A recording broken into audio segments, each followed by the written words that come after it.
this evening is representing the hubs as opposed to the spokes. I'm representing the hubs, and I would like to introduce my slate. But before I do that, I think I'd like just to take a minute and talk about our platform and what the hubs stand for. The hubs believe that every Rotarian should have a choice, that we should not be forced or coerced into making decisions or into what we have to do or what we don't have to do. The main thing that you get right down to is cottage cheese. Every time you're a member of the Shelbyville Rotary Club, whether you want to or not, you have to have that damn cottage cheese for dinner. And I don't think we need to do that. I think every Rotary member should have a choice of whether they want to or whether they don't want to. Now, I realize this is going to take some action by the board and officers of this club, but I think it's inherent, especially since we're in the state of Indiana and we're one of only the 13 states in the United States that has this rule that you have to have that damn stuff, that we ought to be able to do something about it. So that's what we're here for. We expect opposition to be spoken on this because they still labor under the assumption that the average Rotarian is not capable of making their own choices. But we think this is important, and that's what we stand for. That's a good one to put on YouTube. I think this is ridiculous. I'm forced to say something. I'm sorry. What he's proposing is basically a pro-choice idea. I'm sorry. I say reject these sinister seeds of societal re-engineering. That is what his platform, that is what these people are about. Reject the hubs. I think the spokes have a much better position on this election year. I urge you to consider the spokes candidates. They believe in no choice and promise to fight for no choice. The hub's pro-choice position is un-Rotarian, it's un-American, and it's ungodly. It's an appeal to your most primal instincts. It's a pandering for the female vote. Yes, the female vote. I have a dream. Yes, I have a dream that all Rotarians, male and female alike, will blindly accept whatever is put before them. And as our own heritage demands, they will like it. Cottage cheese, whatever is in front of them, they'll eat it, they'll like it. The hub's position is outrageous. I say to you, if you vote in the hub slate, we will have much more to fear than fear itself. Indeed, we must fear awakening in a cold sweat each Thursday faced with the difficult choice placed before us at that evening's meeting. Do we eat it? Do we accept it? Or not? No, we don't need choices like that. Don't vote for hubs, vote spokes. Next time, Jim. Make us all proud to stand before our flag each Thursday. Each Thursday evening to affirm in a strong, clear voice in unison, Ich bin ein Rotarianer! Hey, Steve, I've heard enough of this crap. I'm out of Tell you here. that, I'm not going to stick around and listen to it at all. Well, let's just get out of here. I mean, you don't have to sit here.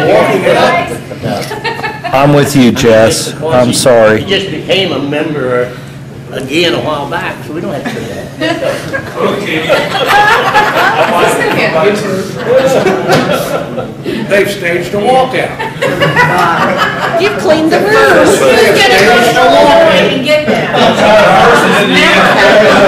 It's only a filibuster. They're headed toward the Rotary Club of Illinois. You're not getting paid. We're going to find them. They're going to find $1,000 a meeting. Mr. Speaker, This is why I have a question. Yes. Has the Walrus caucuses ended? We have a clear winner. This is not how the legislative process should happen at all. They are obviously shirking their responsibilities. Is there a fine? But we will get our business done tonight one way or the other. We are going to go ahead, the hubs are going to bring their slate to the floor, and if the spokes don't want anything to do with it, that's fine, we're going to vote them in anyway. The Lake County rules are in effect. For president, we have Mr. Ryan Hale. President-elect, we have Rick Robinson. He's gone too. And for vice president, we have Mr. Bill Paul. Now, folks, part of the thing about Rotary is teamwork. Obviously, the folks have no interest in teamwork or building a consensus, but these men do. I want to give you an example of teamwork with these guys. Last week, the three of them went to French Lick, Indiana to scout out some really good rooms and a spot on the slot tables for our district convention. On their way back, they were coming across 44, and there over Sugar Creek, a car went flying off the bridge and into the river.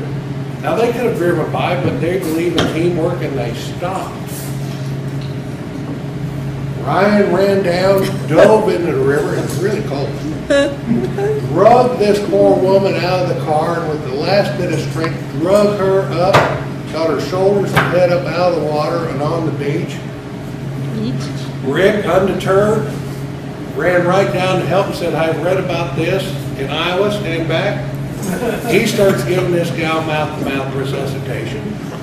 He's working on her, she's not breathing, but he's still working on her, and all of a sudden all this water starts gurgling up.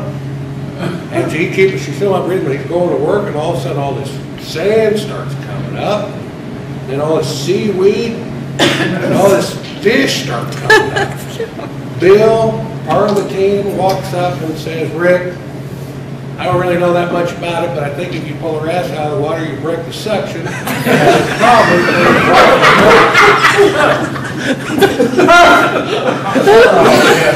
these are the kind of guys we need along. For secretary, we have Reverend Richard Farrow and John the Man Werby. Now, there's two guys that have learned to help each other out for years. Several years ago, as you all know, Dick had a distinguished military career as a helicopter pilot. Several years ago, he was out past Terre Haute while John was at Indiana State. 10,000 feet, engine conks out.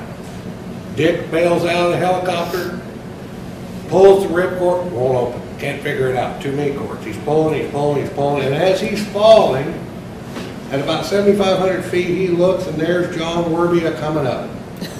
And then he keeps pulling on the ripcord, and he's going down, and Werby's coming up. At about 5,000 feet, they meet, and Dick says, "Can you help me work this parachute?" And John says, "Yes, if you'll show me how to light a gas stove."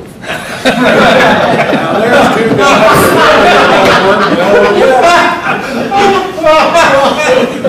Now, the director, we have four new people. We have John Huber, we have Karen Kuhn, we have Terry Markman, and we have Greg Gerline. Now, there's four people that work well together. They, like for instance, over the holidays, they all went Christmas shopping together to help each other out. It's very nice. They started off, John thought maybe he'd get some lingerie for his wife for Christmas. Karen said, "Play tax." He said, "No, not now. I got to get this stuff for my wife for Christmas." Greg, he didn't know what to get his wife. He said, "I haven't been in touch lately. I haven't been getting along. Don't know what to get her." Karen, good person, said, "Well, why don't you just get her like her favorite flower?" So Greg said, "Great, we'll wrap up some gold medal all-purpose. It'll be great."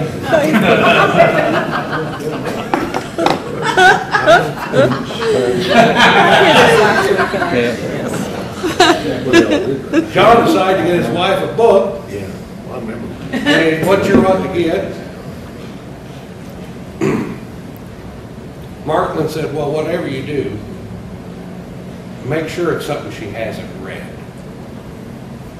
Because that would be the worst thing if you got her book already read." So John says, "No problem, I'll get her a cookbook. I know she'd never looked at it." Now, these are the kind of guys that I think would make a great slate of officers. And since the spokes have decided to desert it and leave us alone, I think it is our duty at this time to vote these people in. And Ms. President, I call for a vote from the floor to elect this slate. All in favor, aye? Aye. No Opposed, write-ins? No Slam your write-ins? gavel. We thank you.